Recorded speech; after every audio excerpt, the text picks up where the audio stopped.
એવું. હા, ક્યાં હા? ઓમ, મને એક વાત નથી સમજાતી કે તું કોઈથી ડરતો નથી બેટા. તને કોઈની બીક નથી લાગતી? હે?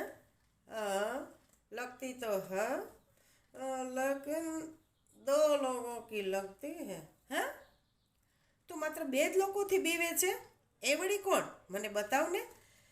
हाँ, बता दूँ बताता हूँ। देखिए, एक तो हाँ, भगवान से डरता हूँ। हाँ, क्योंकि अगर भगवान उठ जाए ना तो डॉक्टर के पास भेज देते हैं।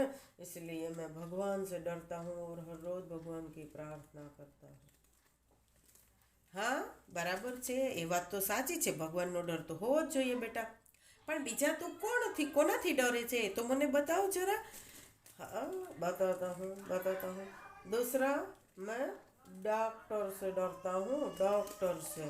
क्योंकि अगर डॉक्टर जो हमारे पर गुस्से हो जाए तो वो कहाँ भेज देते हैं पता है?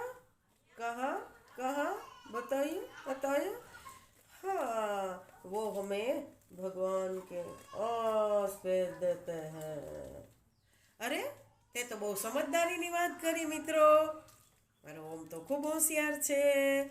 અગર જો ડૉક્ટર ગુસ્સે થઈ જાય તો આપણને ભગવાન પાસે મોકલી દે, અને જો ભગવાન ગુસ્સે થઈ જાય તો આપણે डॉक्टर के पास भेज देते हैं। इसीलिए मैं ये दोनों से डरता हूँ, बाकी किसी से नहीं डरता।